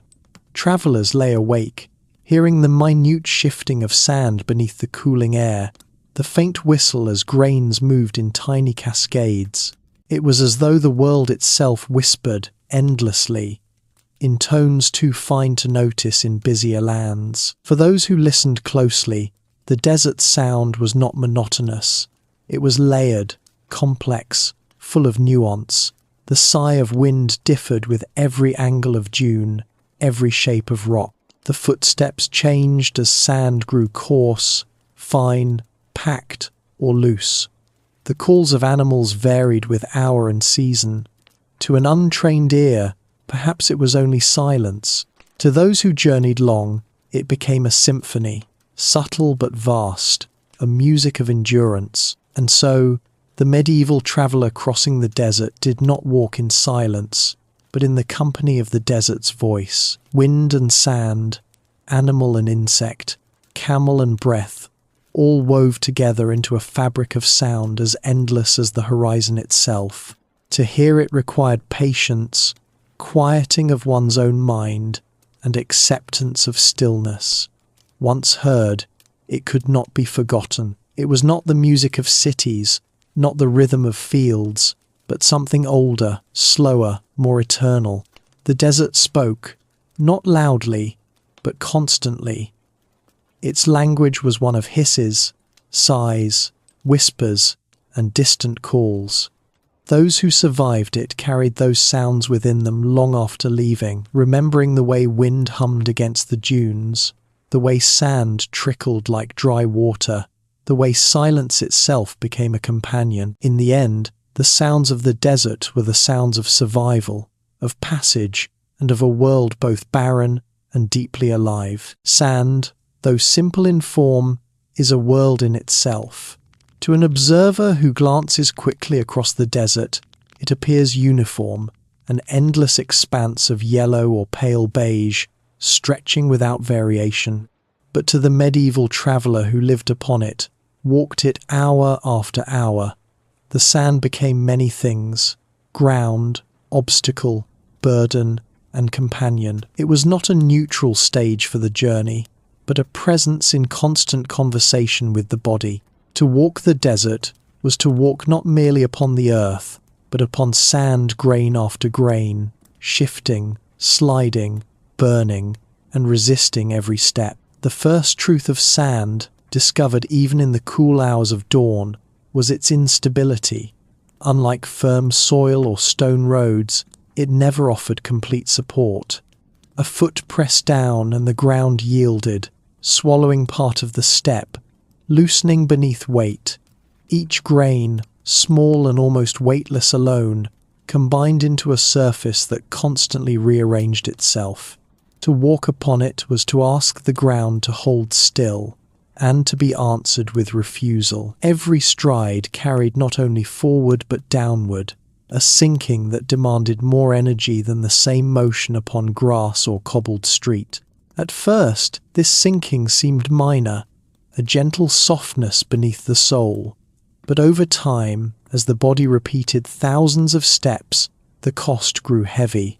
Muscles strained, calves ached, and the simple act of moving forward became a contest with resistance. The sand seemed to delight in undoing progress, sliding backward under the heel, erasing half the distance gained. The traveller, already carrying the weight of water and supplies, found each step multiplied in labour by the yielding ground. Sand revealed its greatest cruelty under the heat of the sun. With no shade to shield it, every grain absorbed light and stored it, until the surface itself seemed to burn with fire. To place a bare hand or foot upon it was unbearable, the flesh recoiling instantly. Even through sandals or boots, the heat seeped upward, slowly, relentlessly, as though the desert wished to burn travellers from below as well as above. Those who walked barefoot, as some did in desperation when footwear failed, spoke of soles blistering within moments, of skin toughening and cracking, of pain so sharp that each step became a punishment. The heat of sand was not uniform. In some places, where winds had shifted grains thinly across stone or packed earth, the ground remained tolerable, merely warm. But in the wide open dunes, where the sun struck for hours without relief, the surface grew so hot that even camels preferred to tread on older paths, where sand had cooled slightly in the shade of their own shadows. Travellers learned to search with eyes for darker patches, for wind-rippled surfaces that might be cooler, for signs that the earth would not burn them from beneath. Sand was not only hot, but also mobile. It slid underfoot, refusing permanence. To climb a dune was the clearest lesson. One stepped forward, lifting the body with effort, only to feel the ground slip backward, carrying half the progress away. A single stride became 2, 3, even 4, as the dune pulled against the ascent. Each grain, moving almost silently, joined the thousands others in a soft cascade, undoing labour as soon as it was given. Medieval accounts often describe this climb as endless, as though the dunes mocked human effort, every rise followed by a collapse, every gain diminished. Descending was no easier. On steep slopes, the sand gave way suddenly, feet sinking deep, ankles twisting as they tried to hold balance. Sometimes the body slid forward faster than intended, carried by the looseness of the ground. Travellers risked falling, burying hands and faces in the hot grains, choking on dust stirred by their own collapse. Children or inexperienced walkers often lost control entirely, slipping downward in half-controlled slides that filled garments and packs with sand. To descend a dune was to surrender to motion, to accept the pull of gravity, amplified by instability. Even on level ground, sand shaped the rhythm of walking. The pace slowed, steps shortened. One no longer moved in long, confident strides, but in cautious, measured motions, conserving strength. The body leaned forward, adjusting balance constantly, never trusting the ground fully. Sand was a constant negotiator, demanding energy, testing patience, turning every mile into a slow contest between flesh and grain. Sand also clung. Each grain, so small that countless thousands could fit in a handful, possessed edges and weight enough to attach to skin, fabric, leather. It filled sandals, grinding against soles until blisters formed. It worked its way into seams of clothing, rubbing raw against thighs and arms. It collected in water skins, in packs, in folds of cloth meant to protect. At night, when travelers rested, they shook blankets and cloaks, only to find sand still hidden within, as though the desert itself wished to be carried with them. The sound of sand underfoot was distinctive, a steady crunch or hiss, depending on texture. Coarse grains rasped like tiny stones, while fine dust whispered like cloth brushing against cloth. To walk was to produce constant noise, footsteps blending into the larger symphony of wind and shifting ground. In the stillness of the desert, these sounds became companions, marking time in the absence of bells or rivers or voices. Each crunch was proof of movement, each hiss a reminder of progress, however slow. The relationship between sand and foot also carried symbolism. Medieval travelers, often guided by religious imagination, saw the desert's resistance as a form of trial. The sinking of steps mirrored the weight of sin. The burning ground echoed divine testing. The endless dunes represented the struggle of the soul toward salvation. To walk the sand was not merely physical but spiritual, an exercise in patience, humility, endurance. The desert demanded not only strength of body, but surrender of will. And yet, despite its cruelty, sand held beauty. When the wind blew across its surface, it rippled like water, waves frozen in time. Each grain caught the light differently, producing endless variations of gold, silver, even faint red or violet at dawn and dusk. At night, under moonlight, the dunes glowed softly, pale as bone, stretching in curves and shadows. To walk upon it was to walk across shifting art, ever-changing, never permanent. Sand also preserved. Footprints lasted, sometimes for hours, sometimes for days, until wind erased them. A caravan left long trails across the surface, marks of passage visible from far. These trails guided those who followed, proof that others had endured before. To see footprints ahead was to feel less alone, to know that the desert, though vast, had been crossed by others. But to look back and see one's own footprints vanishing under wind was to understand impermanence. The desert gave no permanent record, no lasting monument, only temporary traces. There was also the sensation of sand against skin. When wind lifted it into the air, it became a stinging presence, striking cheeks, arms, and eyes. Even the smallest breeze could carry enough grains to redden flesh. Eyes watered, noses clogged, lips cracked further. Sand found its way into mouths, grinding between teeth with unpleasant crunch. Some covered faces with cloth, leaving only narrow slits to see, but still the grains found entry, patient, unrelenting. For the medieval traveller, sand was thus enemy and teacher. It resisted, punished, clung, burned, and yet it also revealed endurance. To walk upon it was to learn patience, to accept slowness, to respect the earth's refusal to ease human passage. One could not conquer sand, one could only cooperate with it, moving carefully, steadily, without demand for speed. In this way, the desert taught humility. By midday, when the sun blazed at its fiercest, the sand seemed almost alive. Heat shimmered upward in waves, distorting vision. Dunes appeared to move, their edges blurred by air. To stare too long was to doubt one's own senses, to imagine water or shade where none existed. The ground beneath, blazing hot, felt as though it might melt flesh.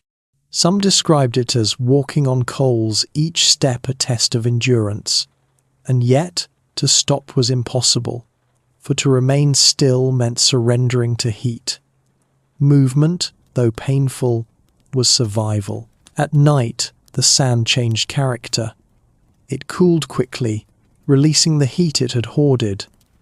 Once burning, it now felt almost cold, even damp with dew in rare conditions.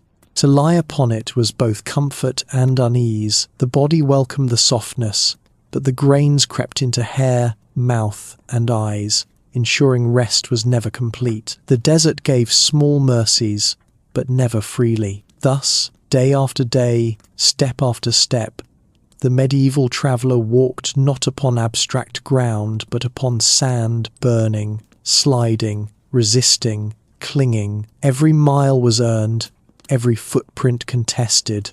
To cross the desert was not simply to endure distance, but to endure the very ground itself, grain by grain, as though the earth had broken into countless pieces and demanded each one be acknowledged. In the end, sand was memory. Those who survived carried its touch long after, the feel of it grinding in teeth, the sting of it in eyes, the weight of it in clothing, the sound of it crunching underfoot. More than heat, more than thirst, it was sand that defined the desert, the ever-present, ever-shifting foundation of survival. To remember the desert was to remember the ground that never held still, that burned, slid, resisted, and yet carried them forward, step by step, across its endless expanse. Midday in the desert arrives not suddenly, but as a long, slow weight pressing down from the sky. The morning has already been tiring, each step carried forward on the promise that the sun has not yet reached its highest point, that the air still holds a trace of gentleness in its heat. But by midday that gentleness has long since burned away, and what remains is something heavier, denser, harder to ignore. The sun stands overhead as if it has no intention of ever moving again. Shadows shrink until they seem to disappear completely, leaving every object exposed, every shape outlined harshly, every person laid bare to the unforgiving brilliance of the day. There is no wind at this hour. The air seems to have forgotten how to stir, and it hangs heavy, still, unmoving. Breathing becomes an act of effort. With each inhalation, the air feels dry and coarse, as though the lungs are being filled not with breath but with the weight of the desert itself. The throat, already dry from hours of walking, grows parched to the point where swallowing feels like dragging sandpaper along the lining of the mouth. Even the tongue lies heavy and thick, almost swollen, as if it too has been exhausted by the endless heat. The body becomes slow at midday. Steps that once seemed steady and sure now falter, weighed down not only by the burden of supplies but by the sheer intensity of the temperature pressing against skin and bone. Every layer of clothing, worn for protection against the sun's piercing glare, now clings with suffocating heaviness. Fabric that once shielded now traps the heat close, as though the air around the body has thickened into something tangible, like a heavy blanket draped across the shoulders, smothering rather than protecting. Vision wavers in the distance. The horizon no longer appears fixed and clear, but shimmers in strange distortions. The ground ripples as though it has become liquid, creating pools of water that vanish as soon as the eye tries to rest upon them. These mirages are not the dramatic illusions told in stories, but rather subtle tricks of light that leave the mind uncertain, hesitant to trust what it sees. Each shift of the air bends the light just enough to give the impression of movement, and so the desert seems alive even when it is still. Time itself begins to stretch strangely under the midday sun. Minutes lengthen, pulling outward until they feel like hours. The rhythm of footsteps slows, and the sense of distance warps, so that even though the traveller has been moving steadily, the land seems unchanged, as though no progress has been made at all. The endless expanse appears frozen, locked in place beneath the blinding light of the sun, and the traveller begins to wonder if walking has any purpose, when every view remains the same. The skin suffers most of all during these hours. The face, uncovered for even a few minutes, feels as though it has been set beneath the glow of hot coals. The lips crack further, splitting in small lines that sting with each breath. The hands, if they are exposed, redden under the assault of the sun, while the back and shoulders ache beneath the combined weight of the pack. and the relentless heat. Sweat beads on the skin only to vanish almost immediately, evaporated before it has the chance to cool. What little remains leaves behind a thin film of salt that stings the eyes and rubs raw against fabric. The mind, too, begins to falter at midday. Thoughts grow sluggish, not because there is too much to consider, but because the heat strips away the will to think at all.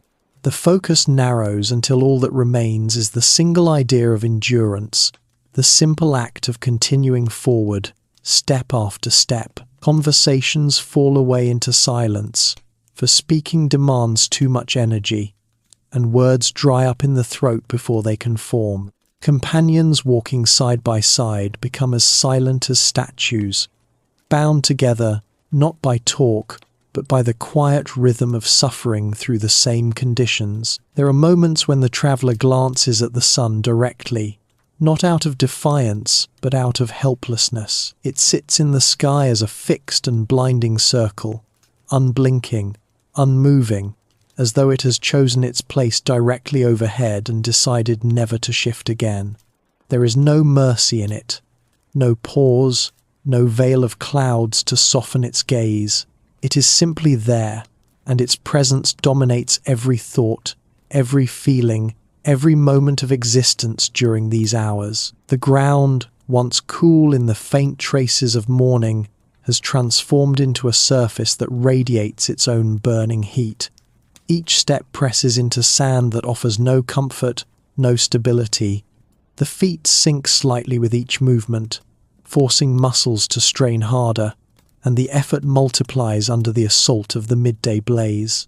Boots or sandals grow hot from below, while the body absorbs the sun from above, trapped between two layers of rising temperature, as if walking through a world made entirely of fire. Even animals of the desert retreat during these hours. Birds that might have been glimpsed earlier in the day vanish into the cracks of stone or the shade of cliffs. Small creatures burrow deep into the sand to escape the heat, and the land falls into silence, leaving the traveller more aware than ever of their own exposed presence. The desert itself seems to withdraw, becoming still and lifeless as the hours pass, leaving only the traveller and the unrelenting sun. The temptation to rest grows strong at midday, but there is nowhere to rest. The absence of shade becomes more obvious now than at any other time. A rock no taller than the knee might be enough to cast a sliver of darkness, but even that proves rare. When such a spot is found, it provides only the faintest trace of relief, a patch of cooler ground hardly wide enough to sit upon, and yet it feels as though it is a treasure, a gift from the barren land. But more often than not, there is nothing, only the burning openness, the great wide desert without mercy. For medieval travellers, midday was often the breaking point. The hours between late morning and the first stirrings of afternoon could undo even the strongest among them. This was when the water skins felt the heaviest, when food was too difficult to swallow, when the body bent forward under the invisible pressure of heat. Many knew to stop walking at this time, to wait out the worst of the day, but waiting in the open desert was its own form of torment. To sit was to feel the ground burn against the body, to lie down was to be smothered by the heat, and to stand still was to feel the sun pierce through like an arrow. There was no escape, only endurance, and endurance grew weaker with every passing moment. Midday teaches the traveller that the desert is not conquered by willpower alone. It is not an enemy that can be defeated by strength or determination, but a presence that demands respect. To walk beneath the midday sun is to enter into a kind of quiet struggle, not one fought with swords or shields, but with silence, patience, and acceptance. It strips away pride, strips away resistance, until only the bare act of surviving remains. And so the hours drag on, one indistinguishable from the next. The sky remains unchanged, the land unmoving, the light blinding. It is a trial not measured in miles but in minutes, each one stretched to its fullest, each one testing the body and the mind. By the time the sun finally begins its slow descent, the traveller feels as though an entire lifetime has passed in the span of a few hours. The relief does not come quickly, nor all at once. It creeps in slowly, so gradually that at first it seems imagined, a false hope, another mirage. But eventually the air shifts, faintly, barely, just enough to signal that the worst has passed. And in that moment, the traveller knows they have endured midday, but only just, and never without cost. The afternoon in the desert does not begin with a sudden change. It arrives quietly, almost imperceptibly, in the small ways the world shifts after the merciless peak of midday. The sun is still high, still blinding, but there is a subtle difference now. The harshest weight of its presence has passed, and yet what remains is not relief, but a heavy kind of stillness, as though the land itself has grown weary under the strain of the heat. The desert, which had already been silent, falls into an even deeper quiet, and in that quiet, the exhaustion of the traveller settles like an invisible burden upon the shoulders. Every step feels slower than before. The body, drained of strength from the grueling hours of midday, moves in a rhythm that is no longer steady but faltering, broken, uneven. The legs, once obedient, now resist with a heaviness that cannot be ignored, as though each muscle has reached its limit and yet is forced to continue. The weight of supplies pulls harder, more insistently, reminding the traveller of their necessity and of their cost. Water skins that seemed manageable in the morning now press down like stones, while packs filled with food and tools dig into aching shoulders. The body knows it must carry them, yet the mind begins to question how long such burdens can be borne. The air is different in the afternoon. It is still hot, but the ferocity of midday has dulled to something thicker, slower, more stagnant. Breathing is no easier, but it feels different, as though the air itself has grown heavy, almost reluctant to move through the lungs. There is a faint taste of dust with every inhalation, dry and metallic, and it lingers on the tongue even when no dust is visible. The lips, cracked and sore, sting with every breath, while the throat aches with thirst that can never truly be satisfied.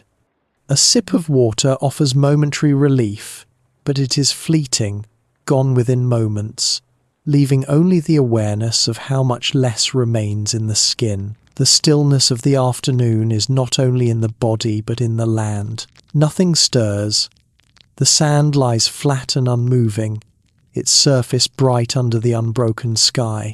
The horizon, endless and unchanging, stretches out in every direction, a line that never grows closer no matter how far one walks.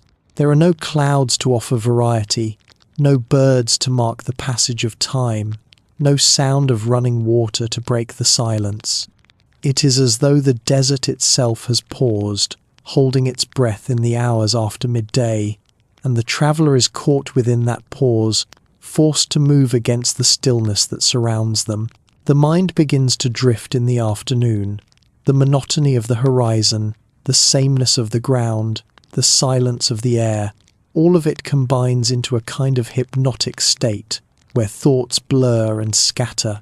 The traveller may think of the distance still ahead, or of cool places far away, or of nothing at all. Memories rise unbidden, carried on the rhythm of footsteps, only to fade again like the mirages on the horizon. Time loses its meaning in these hours.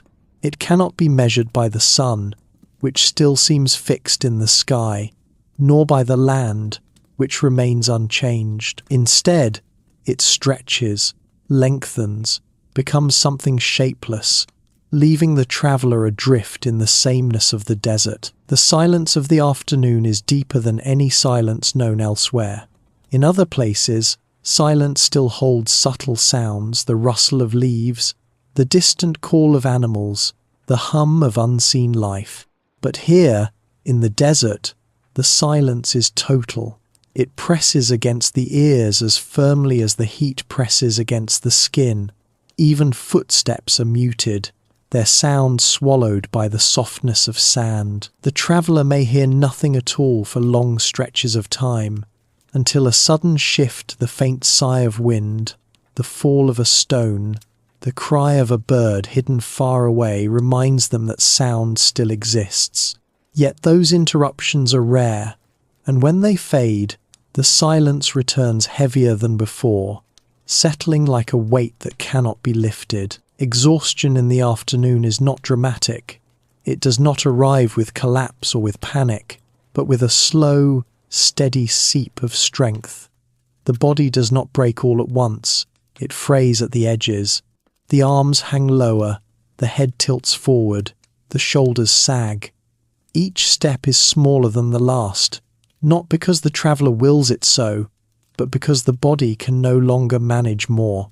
The eyes sting from the glare of the sun, half closing against the brightness, but there is no escape, for the light is everywhere, reflecting off sand, stone, and sky alike. Even with the eyes lowered, the brightness leaks through, demanding to be felt. Hunger may appear in the afternoon, but it is dulled, softened by the exhaustion. Food, though necessary, becomes unappealing, for the mouth is too dry to chew and the body too tired to desire. Yet it must be eaten, for without it there can be no strength to continue. So the traveller takes small bites, swallows slowly, forces sustenance into a body that resists it. The taste is muted, and the act of eating feels more like duty than relief. What little energy it provides is quickly consumed by the effort of walking. In the stillness of the afternoon, the desert becomes something like an endless dream. The traveller moves forward, yet the world around them remains unchanged, as if they are trapped in place, repeating the same moment over and over again. The horizon never grows nearer, the ground beneath their feet never shifts in its appearance. The sun never seems to move. It is a kind of repetition that wears at the mind, that erodes the sense of progress, until forward and backward feel indistinguishable. Yet there is also something strangely meditative in this stillness. Stripped of distractions, stripped of variety, stripped even of the comfort of sound, the traveller is left only with the rhythm of breath and the rhythm of steps. The desert reduces life to its simplest form, moving, breathing, enduring. The endless sameness can feel oppressive, but it can also bring a kind of clarity, as though all the noise of the world has been peeled away to reveal only the act of existence itself. As the hours pass, the sun begins its long, slow descent. The change is imperceptible at first, too gradual to notice, but eventually the shadows grow longer, faint at first, and then more distinct. The light softens, not enough to be called gentle, but enough to remind the traveller that the day is not eternal, that even the harshest sun must eventually decline. The stillness does not break, but it shifts, as though the desert itself has begun to breathe again, preparing for the coming of evening. By the end of the afternoon, exhaustion has settled fully into the body. The traveller no longer expects relief, no longer expects variety. They walk because they must, because stopping would bring no comfort, because the desert allows no other choice. The horizon remains far, the silence unbroken, the air heavy, and yet, somewhere deep within, there is the faint awareness that this stillness will not last forever, that even the desert changes, slowly, in its own time. The afternoon may feel endless, but eventually it will yield to evening and the promise of cooler air. For now, though, there is only the stillness and the heavy silence of the desert's long afternoon. The desert, after all its hours of heat and light, finally begins to change. Slowly at first, as though reluctant to surrender its power, the sun lowers in the sky. The colours of the land shift almost imperceptibly. Where before everything was white and gold, now there are shades of amber, then rose, then violet. The shadows that were nearly invisible in the brightness of the afternoon lengthen, stretching like dark fingers across the sand, reaching out from stones, from dunes, from the very feet of the traveller. It is not yet cool, but the light has softened, and with that softening comes the faint suggestion of relief. The body, battered and aching from the unbroken demands of the day, senses the change long before the mind fully registers it. The air no longer scorches in every breath. It is still warm, still heavy, but the edge of the heat has dulled. The skin, so long exposed to the sun's fury, feels something almost unfamiliar. The gentlest hint of air moving over it, not quite wind, not quite breeze, but enough to remind the traveller that time has passed, that endurance has meaning, that the hours of strain were not in vain. The desert becomes beautiful in the evening, though it is a beauty that belongs only to those who have suffered through the day to see it. The endless horizon that once mocked the traveller with its sameness now glows with colour, layers of red and orange fading into pink and purple, with the deepest blue waiting just above. Each grain of sand catches the light differently, turning the ground into a vast expanse of shifting fire, a mirror for the dying sun. Rocks that were harsh and colourless at noon now reveal hidden tones, ochre, rust, even hints of green and grey. What was once monotony becomes, for a brief hour, splendour. The silence of the desert deepens with evening. The stillness of the afternoon was heavy, oppressive, a silence that pressed down on the ears. But now the silence changes character. It is softer, almost kind, as though the land itself has exhaled after holding its breath through the heat of the day. The faintest sounds begin to return, so small they might have gone unnoticed, if not for the long hours of nothingness before them.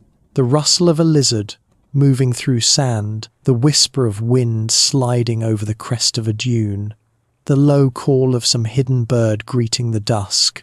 These are not loud, not insistent, but they are enough to remind the traveller that the desert is not truly lifeless, that it only chooses its moments carefully. Walking in the evening is not easier, but it feels different. The exhaustion of the body is immense, almost unbearable, but each step now carries a faint undercurrent of hope. The horizon no longer burns the eyes, for the sun is behind rather than above. The sky ahead darkens, and with it comes the promise of night, the promise of coolness, the promise of rest. The sand still resists each foot, still slides and shifts, but the mind no longer feels trapped in sameness, for the light itself is changing with every moment, painting the desert anew. As the sun finally dips beneath the edge of the world, the colours intensify for one last, breathtaking moment.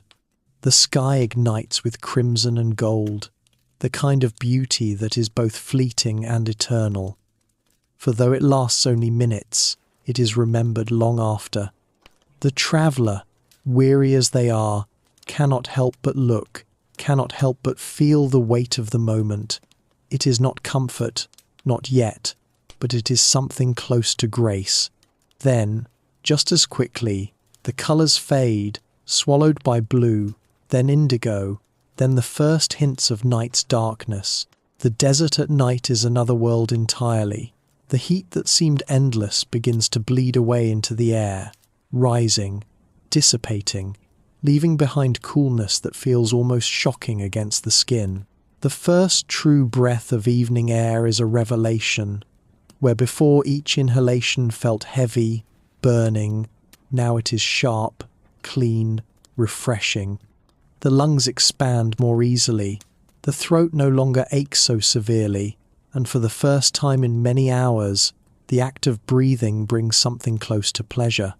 The sweat that clung to the skin begins to dry, leaving behind salt and roughness, but also a sense of lightness. Above, the sky opens, without clouds, without moisture, without anything to obscure them.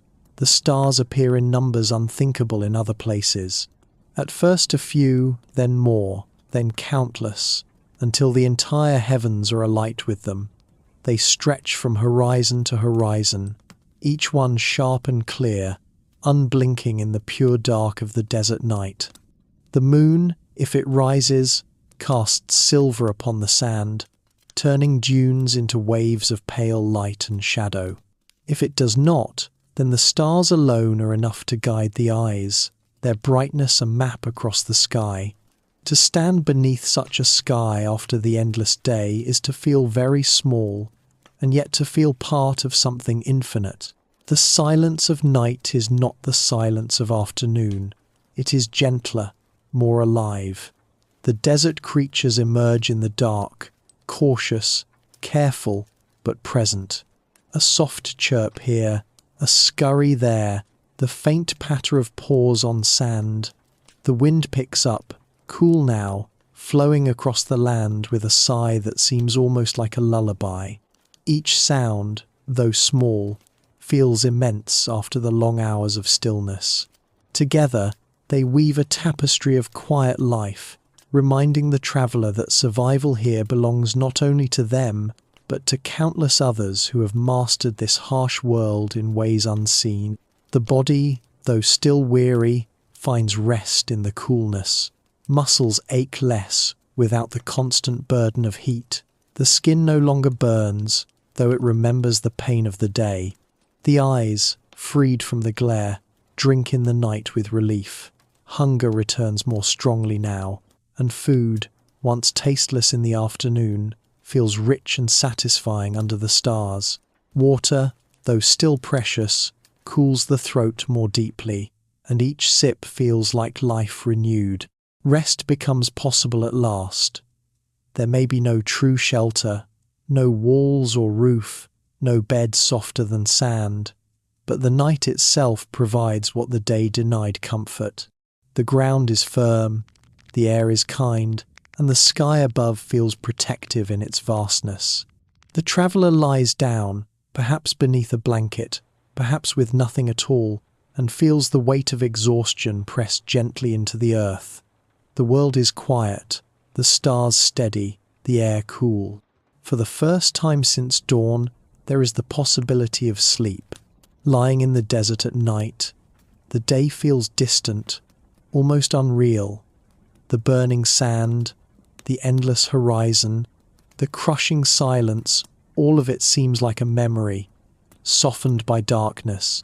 The night does not erase the day's hardships, but it wraps them in stillness, dulls their edges, turns them into part of a larger rhythm. The desert, cruel and unforgiving in the sun, becomes tender beneath the stars. It is the same land, the same endless sand, but transformed by time, by light, by patience. And as the traveller closes their eyes, surrendering at last to sleep, the desert holds them in its quiet embrace. Tomorrow will bring its own trials, the rising sun, the burning hours, the weight of supplies, the thirst and hunger and silence. But for now, those trials are far away. For now, there is only the cool air, the sound of wind, the sight of stars even through closed lids. For now, there is only rest. And so the long journey of the day ends not with struggle, but with peace, not with despair, but with the quiet certainty that night has come, as it always does, and with it, the gift of sleep. The desert, vast and eternal, keeps its secrets, but it also offers this one mercy. After the harshness of the sun, the stillness of the night. And to you, dear listener, who has walked each step of this desert day in imagination, who has felt the heat and the thirst and the silence with me, it is now time to rest as well. The day has ended, the night has arrived, the stars are above, and sleep waits to carry you gently away. Close your eyes, breathe softly, and let the stillness of the desert night surround you. Good night.